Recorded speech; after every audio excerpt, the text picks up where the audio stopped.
Sports Radio. Here comes the siren. I want to go higher. Oh, my goodness.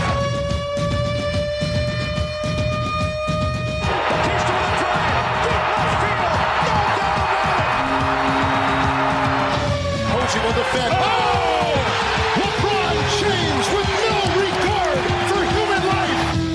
Pass is intercepted at the goal line by Malcolm Butler. Unreal. Oh, baby, for sure. Cabin Sports Radio starts now.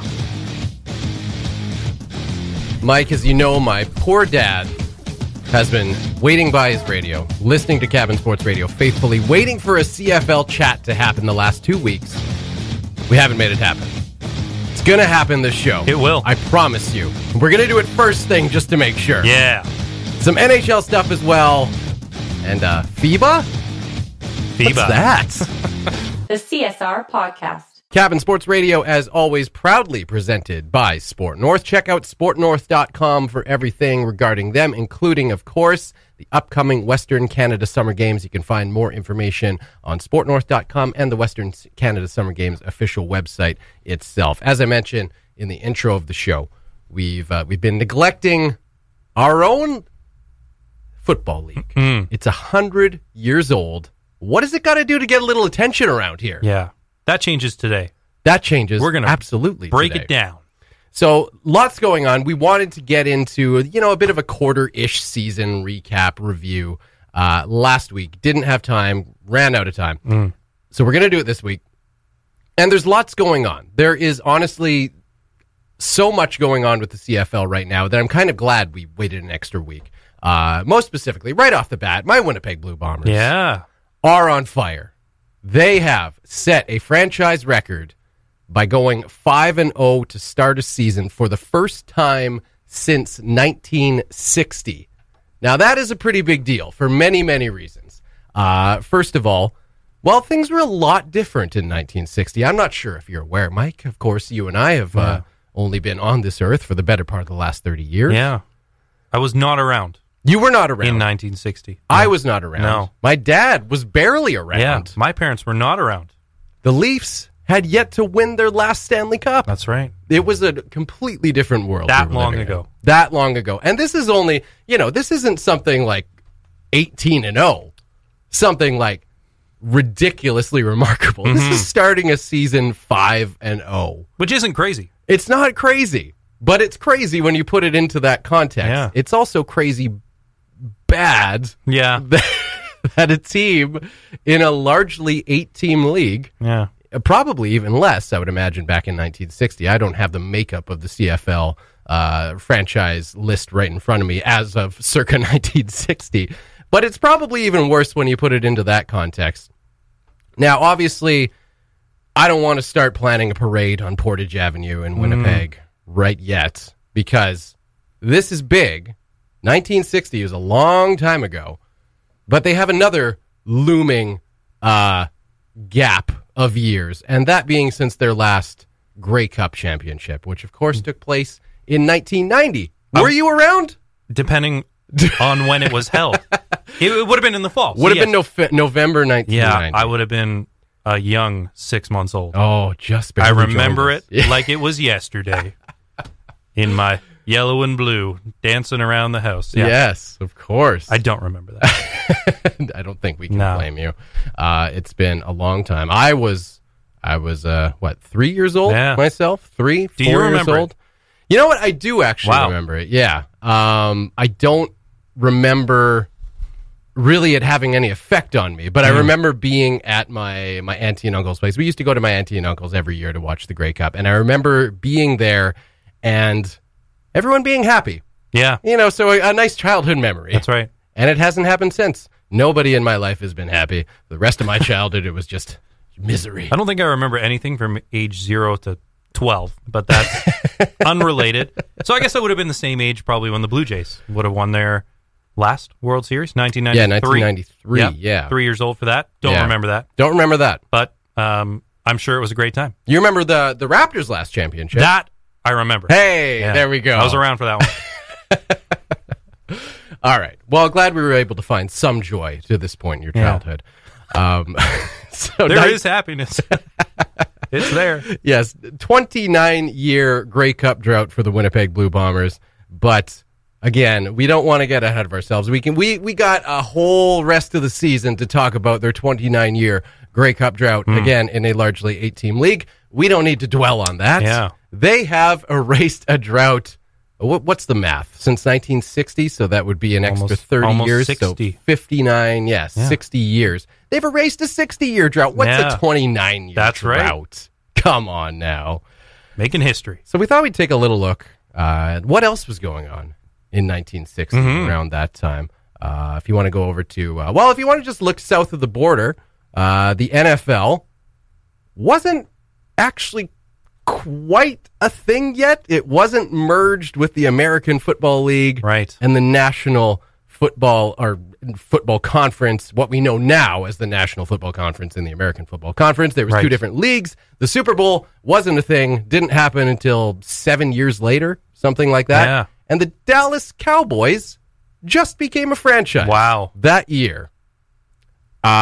Very, very different time. That is when professional football sort of took off. I've got a fun little tidbit here.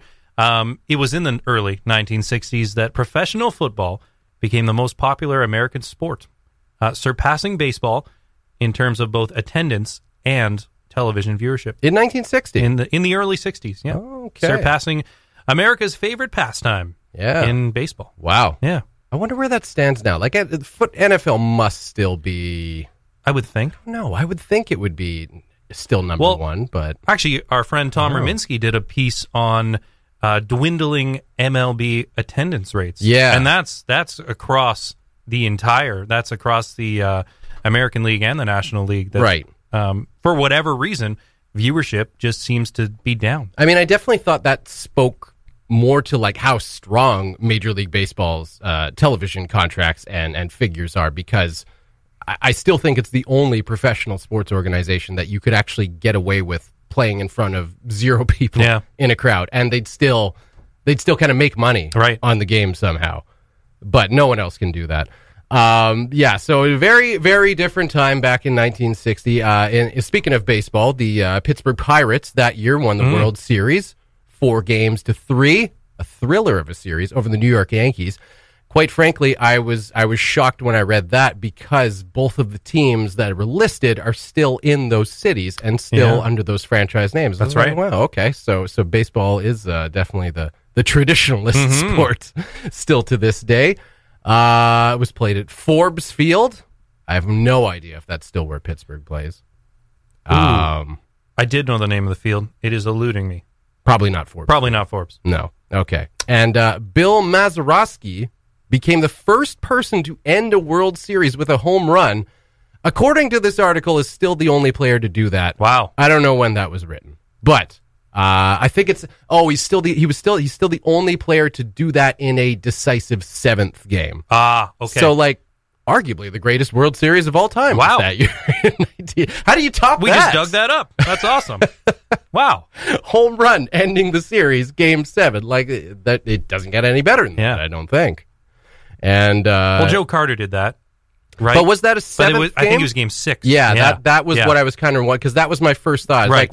Joe Carter, that iconic home run. But I wasn't sure. If we had the wheel here, he would know, at the drop of a hat. But we'll just have to assume that as soon as wasn't. you said the decisive 7th game, yeah. I think that's what separated it. Because, yes, that was, I believe it was in 6. Okay. Because Drake did some rap in a diss track against Meek Miles, who is from Philadelphia. That's how I remember it. Because I was 3. Oh, we're so young. And the Winnipeg Gold Eyes are, oddly enough, it actually this Wikipedia article is thorough enough to include Northern League baseball. Ooh. The Winnipeg Gold Eyes won the Northern League championship. Wow. Now, another reason... Good year for Winnipeg. A good year for Winnipeg. Now, I was going to say, though, another reason not to get too ahead of ourselves is that the Winnipeg Blue Bombers did not win the Grey Cup that year. That title went to the Ottawa Rough Riders. Yes, the first iteration of an Ottawa CFL franchise. They defeated the Edmonton Eskimos 34-9, an absolute thrashing. What else we got here? The Boston Celtics won in 4 games in the NBA Finals over the St. Louis Hawks. No longer a franchise. No longer a franchise. The Hawks in Atlanta now.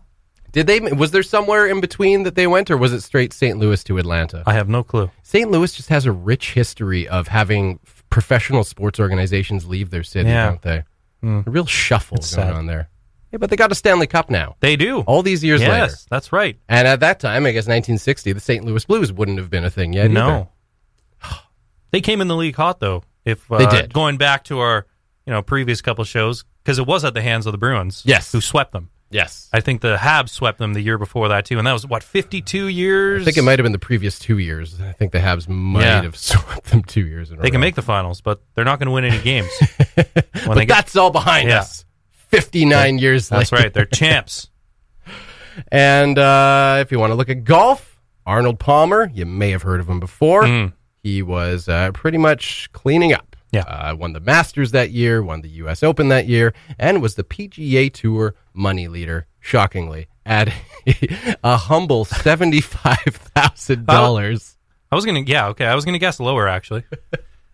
You would get the purse would probably be 10 times that size now. Yeah. No, bigger. Yeah, maybe even bigger. Yeah, let's be honest. And if I want to look at hockey, that year, the Art Ross Trophy was won by Bobby Hull. Yeah. The Hart Memorial Trophy won by Gordie Howe. And the Stanley Cup went to the Montreal Canadiens, who swept the Toronto Maple Leafs 4-0. For an unprecedented 5th consecutive season. My God. They won the cup. Crazy. Crazy. Anyway, back to the Winnipeg Blue Bombers. So, yeah, obviously a lot has happened between the last time they started out a season 5-0 and this time. This year is kind of the culmination, in my opinion, of a few things. You've got Matt Nichols at quarterback, who's running things at the helm of the Blue Bombers. He's been the Blue Bombers' starting quarterback, really their undisputed quarterback for the last 3 seasons, and has, if you look at his franchise record as starting quarterback of the Winnipeg Blue Bombers, there's really nothing to question about it. He's been slagged as a game manager at times, which is because he doesn't put up huge stats, but he gets results. So it's the kind of guy that you can trust to basically not make mistakes, but he's not necessarily going to win you a game. Now, this past week, that win, they beat the Ottawa Redblacks 31-1 in pretty much all facets of that game. The Blue Bombers looked like the dominant team. And I think Matt Nichols might have silenced a few critics in that one. Still not. Now, the 300 yards passing is kind of like the benchmark of what you would call gunslinger in the CFL. Someone who is like one of the premier passers. If you can do that semi-consistently in the CFL, you're looked at as one of the premier passers in the Canadian game. Matt Nichols, I don't recall the last time he did that, but on Friday night, he came within 5 yards. 295 yards passing, 2 touchdowns, no interceptions. Fantastic gain for him. And in the midst of doing that, he himself set a franchise record with 19 straight completions. I don't know whose record he broke. I would have to guess it would be someone like Dieter Brock or, if you look back at the list of Winnipeg quarterbacks in years past, there are some really impressive names that will stand out. But 19 straight completions is, and they weren't dump passes. Like, there were some dump passes thrown in there, but he was going for it, and he looked more confident than he ever has. Apparently, this offseason, he was doing a rigorous workout. They've called it in broadcasts a few times the no fun diet, which basically you're not eating anything you like. You are working out constantly, and it's already shown. His mobility in the pocket looks much better. And and the results are proving themselves so far. 5-0. Against some pretty decent teams too. Their first game against the season, BC. You never know what to expect. First game of the season. BC, of course, signed Mike Riley, who was the prize free agent acquisition, and he's always dangerous to play against. So that was a big win. They beat Edmonton the year after, the game following that, and then 2 wins against the Ottawa Redblacks for that, and then the Toronto Argonauts. But that's basically the free space on the old bingo card this year, the way it's looking. So the things going about as well as they possibly could for the Winnipeg Blue Bombers right now, other than the fact that a news report came out today that Winnipeg Blue Bombers receiver Chris Matthews, who I did think it was a bit suspicious in a way. I thought maybe he's just a bit dinged up, but I thought it was a little odd that he wasn't dressed for this past week's game. He was apparently stabbed at a downtown restaurant. Some kind of altercation occurred in Winnipeg. Now, this happened Saturday night, so it wouldn't have been the reason why he wasn't in the lineup Friday night. But I certainly saw that. I was like, okay. He apparently is okay, went to hospital, was cleared, and was practicing with the team today. So 2 days later, he was at practice. So. Yeah, so either he's just basically Superman, or it was, a relatively minor incident, but still, I mean, pretty scary and obviously kind of strange. But anyway, he should be okay. I assume he will be good to go, perhaps for next week. And something that I haven't even mentioned is that they beat Ottawa 31-1. Their defense has looked impressive overall. Haven't really spoken much about the defense, but they've been solid as well. And they've done so the last couple games without arguably the best linebacker in the league, Adam Bighill, in the lineup. He's been out the last, I think, 3 games, and they have not looked like they've missed him at all.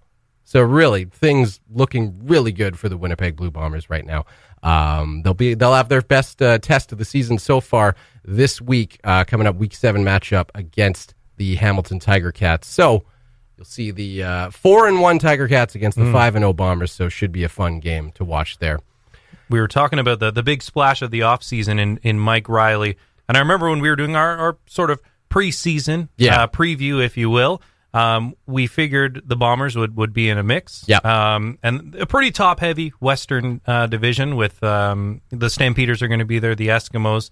The Stampeders, of course, after locking up Bo Levi Mitchell, who could have gone elsewhere, like Riley did. We didn't know what we were going to get out of BC, and they've been hot garbage to start the season anyways. But then on the east side, we figured the Ticats would be in the mix. We got a nice surprise team, which looks like you're going to discuss in a little bit here. But even before we got into this discussion this week, and we were meaning to talk about it last week, I had that Week 7 matchup circled. So, Ticats, Bombers, what are you looking for? I mean, I think it's going to be a good game. The Hamilton Ticats, to me, are specifically at quarterback, are such an interesting team. Like, they never seem to look particularly impressive, but they get results. They have a lot of talent on the team, for sure. Brandon Banks is having another fantastic start to the season, which, I mean, was expected. The guy is a star on the team. He got into a little trouble this past week, apparently, too. Some social media violation. That's right, yeah. No idea what that was about. Fined. Yeah, find something. Yeah, I don't know. I mean, that's just kind of... I don't even know if that's something that people even pay attention to anymore. You know, I don't know. It's a weird thing. Like I don't actually know what he said. I didn't happen to look into it. So, but anyway, it really his performance on the field is what matters, and he gets it done. But like I was saying, at quarterback, Jeremiah Mazzoli, this is a guy who they've had for the last. He's been there for at least the last 3-4 seasons, and he was groomed to be the starter. Last year there was a little bit of. I don't know if I'd call it controversy, but they brought in Johnny Manziel in the offseason, of course. And the idea being, I think the idea the whole time was to basically push Jeremiah Mazzoli to the next level and say, hey, we're going to bring in some real competition for you. If you're the starter that we think you are and that you're going to be, you're going to rise above this and you're going to prove that you are the starting quarterback of this team. He did exactly that. Manziel was traded to the Montreal Alouettes shortly thereafter, and they really haven't looked back. Jeremiah Mazzoli had a very good season last year, really did silence any critics and prove that he is the starting quarterback of the Hamilton Tiger Cats. But they just, especially if you watch most closely to the start of games, the Hamilton Tiger Cats have a really bad habit of starting games incredibly slowly this year. And I don't know why it is, but they just come out kind of sputtering. Similar to actually the Winnipeg Blue Bombers did this past weekend against the Ottawa Red Blacks. They started, I think, their first 3 drives. They couldn't get anything going. They didn't really look like they were on the same page. And then they just kind of woke up after that, shot the lights out, didn't look back. So it'll be, my prediction is that the first quarter is going to be dreadful football to watch. And then it could be interesting. And it could be anyone's game from there. But, well, I got to go with my Bombers. Yeah. I got to go with my Bombers in the end. I'm going to predict a 28-23 final score. And we'll break it down next CSR on Monday. We knew Hamilton would be in the mix on the Eastern Division. Surprise team, though, in the I was going to ask you who your biggest disappointment is. We were talking about it a little bit off air. Yeah. How do you not say a team that's 0-5 with a completely anemic offense in the Toronto Argonauts? Yeah. 75 points for, 188 against. That is not a winning formula. No, and I think the day we heard that Ricky Ray was officially announcing his retirement, you know, this is a guy who is one of the greatest CFL quarterbacks of all time, but he was at the end of his career. Now, a healthy Ricky Ray at this point in his career, I still think wins the Toronto Argonauts a few games at least. They probably win 2 or 3 because of his veteran presence and, you know, calming presence alone. But once that happened, once that announcement was made official that he was retiring, I don't think anyone expected anything else from the Toronto Argonauts unless they made a big splash and a big trade and were actually able to bring in a veteran quarterback. This league just proves year after year after year that you need an experienced quarterback. You need someone who has seen live bullets come at them and has figured out how to play in that situation. Now, you alluded to the Montreal Alouettes a little bit earlier. Now, Vernon Adams Jr., who was their quarterback, or at least their starter as of right now, he is starting to prove that wrong. He has looked fantastic himself, although huge props go to the Montreal Alouettes defense, and they credited themselves with a 20-10 victory over the Edmonton Eskimos. Edmonton having one of those aforementioned gunslingers in Trevor Harris. Now, I didn't see the whole game myself. It looked to me like Edmonton perhaps just didn't have their best game, but I mean, you can't just chalk a loss up to an inferior team to not having your best game, right? Good teams find ways to win. At least that's what they always say. And perhaps the Montreal Alouettes are discovering that they are actually a good team. I think, 3 wins in a row, I guess in theory can happen by accident.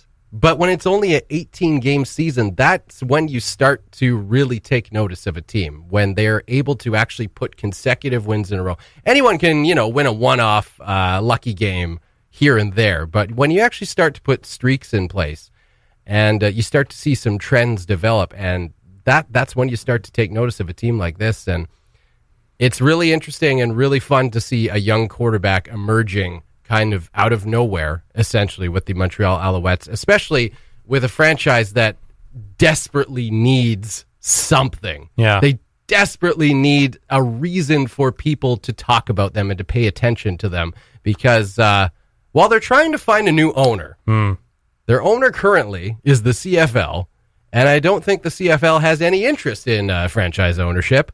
They are currently courting a couple partners. I think I read a couple weeks ago that a potential partner for the ownership of that franchise had decided to back out.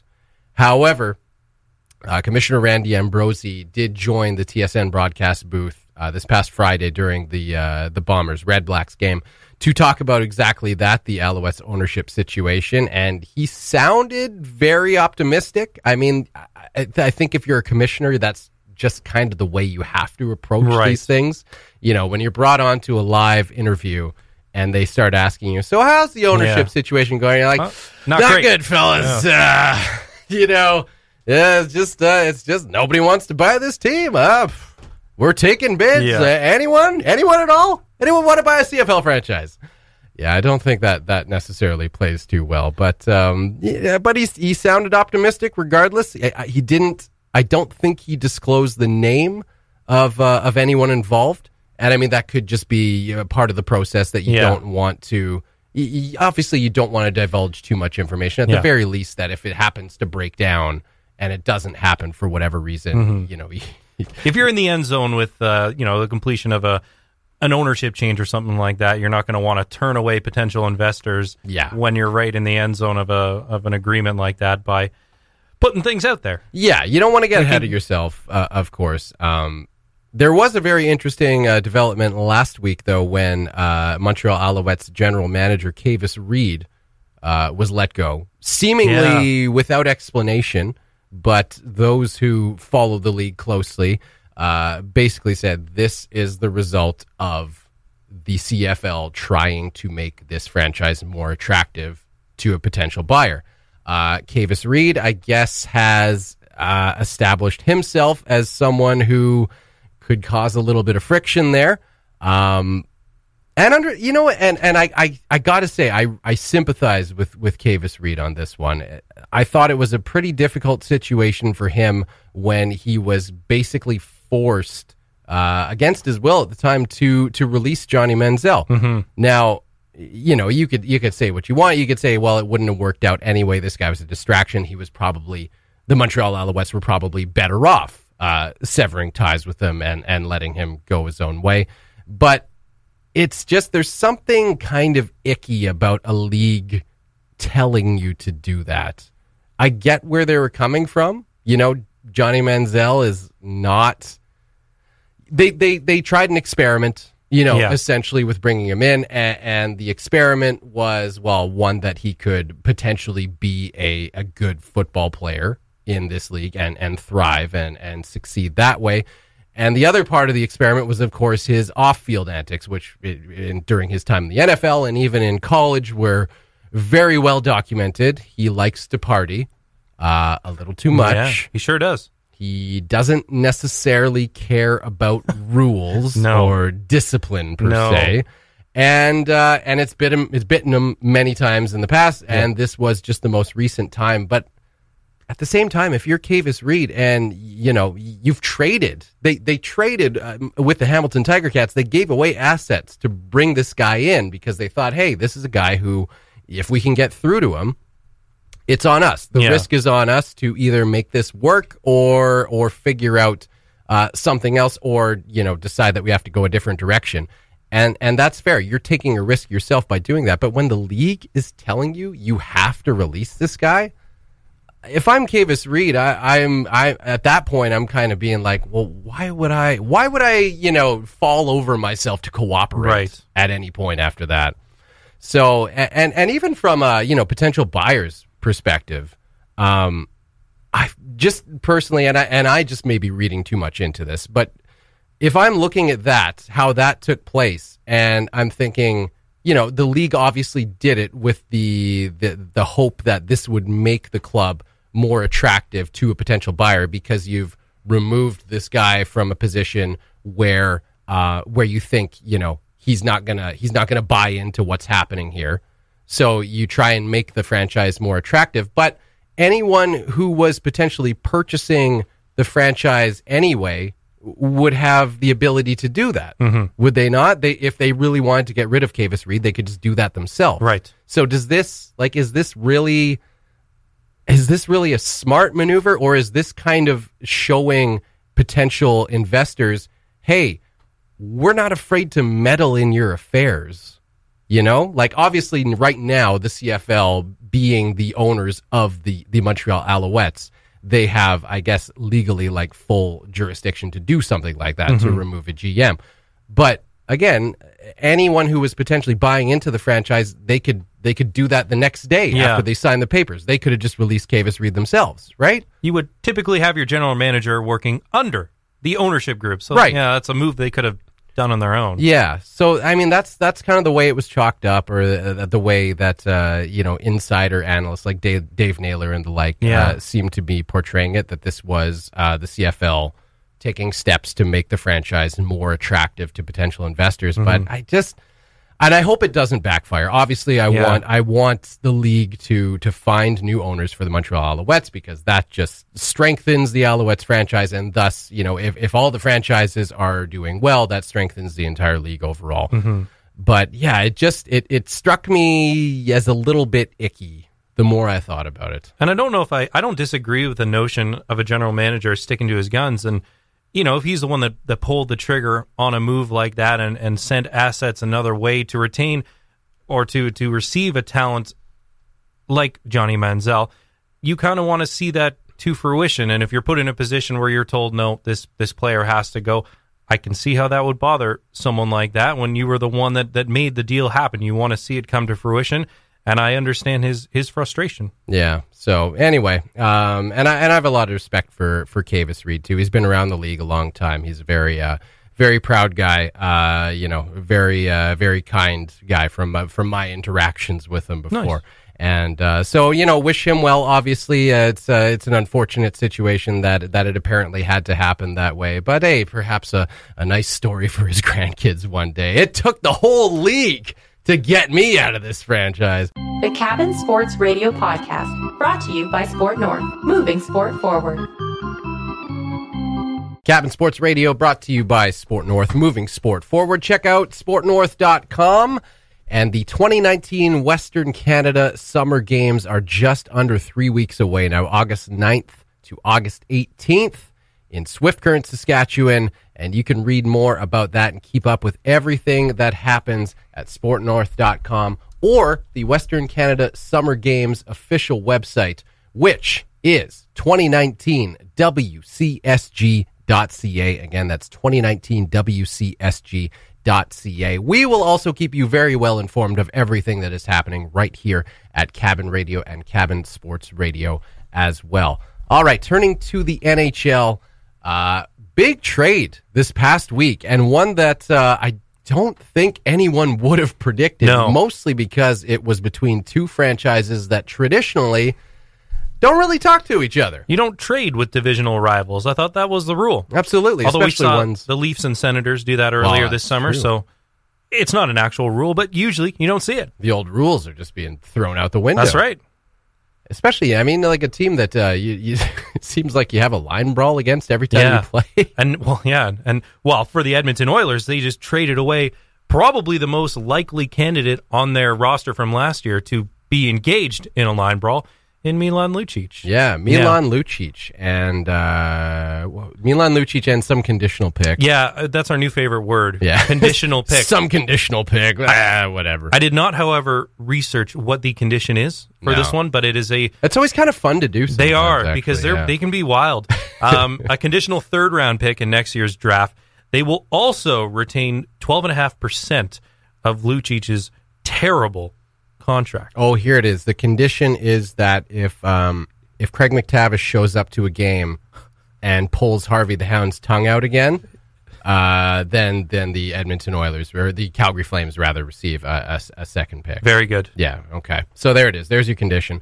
So I thought it would be fun to look back into the vault of Cabin Sports Radio, back to the very first episode. Ooh. Where we were, of course, doing and this was just 10 months ago, we were doing our NHL regular season preview. Wow. And, of course, we were going through the Eastern Conference, went right through the Western Conference, and we had a few things to say about the two players involved in this trade. Here is first us on Milan Lucic. You've got that ugly contract that belongs to former enforcer Boston Bruins. You know who I'm talking about. 5 years. Yeah. Milan Lucic. Whether or not they regret that, I can't say. I'm glad you mentioned Milan Lucic because, to be honest, when last season started, I completely forgot he even existed. Yeah. And then he looked so out of place. He looked awful. Yeah, he did. And it okay, so I'm not sure anything to that point has necessarily changed about what we would say, because he looked even worse this previous year. I think they both had tremendously forgettable seasons. Yes. He had, 19 points? No, 20 points in 79 games. James Neal now going to Edmonton, 19 points in 63 games. So neither of them having a season to remember. and he's lost that step, right? He's on the wrong side of 30, 31 years old. Yeah. Not the enforcer we're used to seeing. But we had some takes on the guy going the other way too, Mr. James Neal. We should preface this by saying we have no idea what we're talking about ever. I mean, I think that's implied already, but yeah. So a couple similarities about this trade is that they're both 31 years old. Yep. Both NHL vets, both trending. Well, Milan Lucic was trending downwards. Yeah. I don't even know if you call it a trend with James Neal. He just kind of fell off the face of the earth last year after signing with the Calgary Flames. But we'll just finish up our thoughts on Milan Lucic here. It's interesting that. And, thankfully for the Edmonton Oilers, the rumors kind of surrounding him seemed to really die down in the offseason because there was a lot of rumors going around about Milan Lucic possibly being on the move, that he was not happy in Edmonton, which is always the worst possible scenario when you're already looking to trade a guy. And then it comes out that it's, there's something going on and he's not happy where he is. Right. That just immediately forces your hand because every other team hears that and they're like, oh, maybe we can offer them nothing. We're going to lowball them. Exactly. And they're going to accept. And so, I don't think anything really changed there. It doesn't sound like Lucic ever went to Oilers management and requested a trade. I don't know. There probably wasn't much of a market for him if I were to hazard a guess. Apparently, the Canucks, there was some interest. I don't know if it was mutual, but for whatever reason, they maybe reneged and suddenly weren't as interested anymore. I get it from the Flames standpoint. They have been looking for that enforcer type. Yeah. James Neal did not have a good season. He didn't crack the top 6 after 2 Stanley Cup runs. Like, he went to the finals with both Nashville and then later Vegas. And I'll get to that in a little bit of a defense of Mr. Neal. Yeah. Maybe he didn't get a fair shake, given how this past season went down. But Calgary has been trying to sort of get that grit factor. They had Nazem Kadri, for instance, spur them, right? Yeah. Like, he could have gone there. The deal was done before he said, no, they're on my no trade list. They're one of those 10 teams I don't want to go to. Yeah. Apparently, Ryan Reeves, they were close to a deal with him last offseason during the free agency period. Oh, okay. I hadn't heard that one. So they're trying to get and establish that grit factor. Yeah. Obviously, Milan Lucic, he's probably in the twilight of his career at the age of 31. Didn't have a great season last year, but if they're looking for more of that third line type production and certainly that grit factor, I think that's why they pull the trigger on this. Yeah, that's and that's something I hadn't really given a whole lot of thought to. But obviously Milan Lucic brings a bit of size and a bit of intimidation to your roster. Why wouldn't you have just re-signed Michael Furlan though, if that's what you were looking to do? And Hathaway, they lost in free agency as well. Someone who had a little bit more of that. So, kind of interesting from that standpoint. But thinking back to last year's playoffs and the way that Johnny Gaudreau in particular was abused by the Colorado Avalanche, you know what? That makes a whole lot of sense why you would look to make a trade like that. Mm-hmm. And anyway, let's back to our thoughts from October 2018. I have to think that some of that factored into the reason that Milan Lucic is still in an Edmonton Oilers jersey heading into the season. Mm-hmm. You would hope that he's approaching it like a professional, and he is going to go into this season and prepare adequately. But like we said, last year, he just seemed like a spare part, and that is a lot of money to be paying a spare part. Right. Well, so I don't know where you go from here with that guy. He tweeted out a picture of his son in a cute little Oilers jersey. It'll be fine. It was not fine, Mike. It really wasn't. It was not fine at all. $6 million cap hit up until 2023.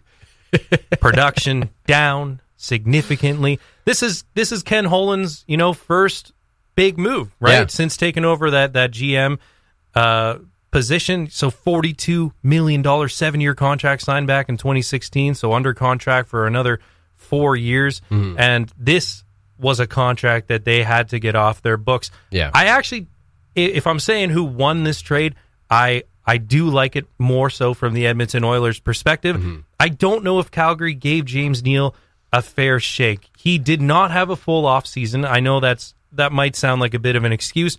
He came off 2 consecutive Stanley Cup runs with the Predators and with the Vegas Golden Knights. Yeah. He didn't get a full training camp. He didn't get a full off season. He was probably recovering his body. Apparently, this off season, spending some time with Gary Roberts, conditioning coach. Okay. And that'll make a difference. That's right. And Connor McDavid. I think he'll have a bounce back season. I'm not expecting, this was a perennial 20-goal scorer type guy. He's a goal scorer first, right? He's a shooter first mentality. Yep. Throw him. I doubt he won't crack the top line. But he could. He might play he can play left and right. Yeah. So you slide him in between. I think probably more realistically, Nuge on the second line. Keep your first line of McDavid, Cassian, and Draisaitl together. Suddenly, that's a pretty good top 6. Yeah. I think it's a better situation for him. He's probably going to be playing with a chip on his shoulder, and then hopefully comes back a little bit more conditioned and gets a good training camp in, and maybe a little bit of a change of scenery can help both of them. But I'm looking for more of a rebound on the part of James Neal. And it's a bit more of an interchangeable top 6 for the Edmonton Oilers, right? Totally. Because, if you have Milan Lucic and if you have him penciled in as one of your top 6 guys, and like you mentioned, Zach Cassian, those are 2 guys who there's not a whole lot of difference between them. And if you sub one for the other, maybe you want to change up the chemistry a bit. There's not a whole lot different that you're getting. Mm-hmm. Maybe a little bit more speed out of Zach Cassian. Maybe, I don't know what Milan Lucic necessarily brings at this point in his career that Zach Cassian doesn't. But I think if you have James Neal and Zach Cassian, those are that makes it a lot more interesting. Definitely. If things aren't necessarily clicking, or maybe Cassian's just not going on any particular night, you toss James Neal up with Draisaitl and Connor McDavid, and suddenly you've got as dangerous a top line as almost anywhere else in the league, scoring wise. Yeah. So it's interesting. It opens up a lot of at least a couple more options to the Edmonton Oilers, and a bit more cap space too. So maybe there's something else they can pull off here. All right. So back to October 2018. Here was our thoughts on James Neal, fresh off signing with the Calgary Flames. James Neal inked to a 5-year deal, fresh off a deep playoff run, in which he performed pretty well with the Vegas Golden Knights. Yeah. They inked him to a 5-year deal, so he's in the fold for years to come. James Neal, I think that is such a great signing for the Calgary here Flames. comes the reigning endorsement. He just fits. Yeah. And I don't even know if I can necessarily describe it, but he's got a grittiness to him. He's a guy who can score you 30 goals any given year. Mm-hmm. And when you got a guy like Johnny Gaudreau, who can he's one of the ultimate playmakers in the league. You put the puck on James Neal's stick in the slot, anywhere around the slot, he's probably going to put it in the net. So that happened, 6 times? 7. 7 times. He had 7 goals. What a year. In the 2018-2019 season. To be fair, like the Oilers, the Flames are pretty top-heavy too. They've got a lot of talent up front. They're, of course, much deeper on the back end and from a goaltending perspective too. But Johnny Gaudreau, Sean Monahan, Frolik, Tkachuk, he just wasn't able to crack the top 6. They've got a great offensive unit, and he wasn't able, like you said, you just had a feeling that he would fit. He didn't at all. And that's, and now thinking about it, he is a very similar player to Matthew Tkachuk. Yeah. And so maybe that's kind of where the problem lay, was that you're going to give as many minutes to Tkachuk as you can, because he's one of your stars, he's one of your guys that you want to really just take the reins and run with it. And he can. He plays the kind of game that the Calgary Flames want to play. Mm-hmm. That is, and it's a similar type game to James Neal. So maybe it was a kind of a case of, his role is already filled and he just couldn't really find a place to fit in. Yeah. Or at least that's the excuse I'm making for myself. Yeah. Anyway, let's finish off our thoughts on 2018 October, James Neal. And plus, if they're looking, which every team is looking to get into the playoffs, but if the Calgary Flames are making a serious play at it, you bring a guy like James Neal in, who has had a lot of playoff experience over the past few seasons. He's a guy that can help in so many ways, and I think that's. I would be shocked if that signing didn't do really well for them. Well, Michael, color me shocked. I'm trying to pull up his playoff stats, but I don't think he was even dressed for a game. They weren't I good. might be wrong, but I don't think he dressed for a game. Wow, we ate our words. Oh, big time. God, they tasted awful. You mentioned Johnny Gaudreau, though, a great playmaker. Yeah. Now James Neal gets a fresh start with the best playmaker Yeah, in the a little world. bit of an upgrade for right? him. Yep. Even Nuge, an excellent playmaker on the second line. So he really gets another shot at redemption here with a new club. And I'm banking, I think, a lot on the off season. Hopefully, he can prepare himself mentally and physically and come in fresh for training camp. But he's also with a bit of a better, certainly from a top end standpoint, right? When you've got those three great Oilers players, and he's the type of guy that get the puck on his stick, his job, just get to the open slot. He's got guys around him that can make plays. So hopefully a change of scenery will do it for Mr. Neal. Yeah. Well, hope you enjoyed our trip down memory lane. It's always humbling to do that and see just how the things you were predicting did not happen at all. Cabin Sports Radio. Wrapping things up here on Cabin Sports Radio, brought to you by Sport North, moving sport forward. I have one burning question that's been plaguing me for the last 58 minutes or so. Mike, what the heck is FIBA? The International Basketball Federation. Oh. Doesn't okay, really... Yeah, that makes sense. No, not... I think it's actually French.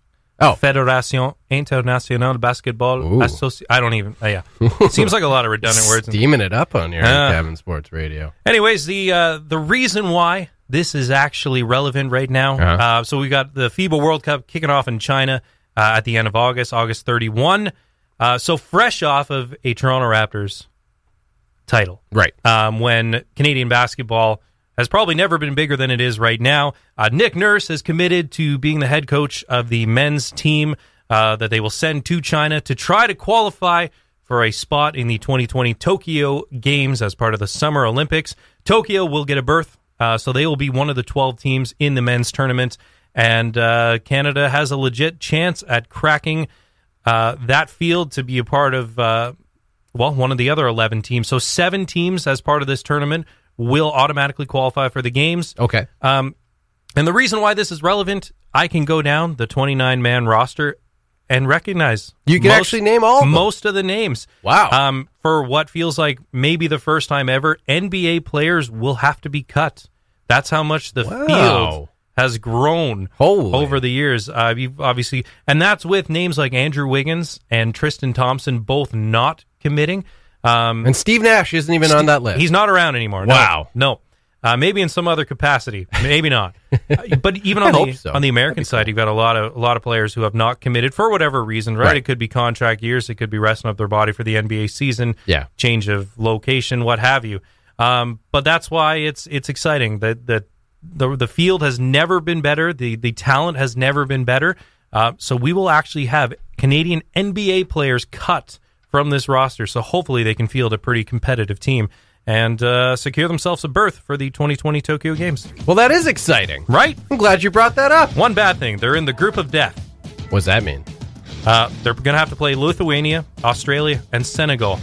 Is that tough? I guess so. Lithuania is pretty good.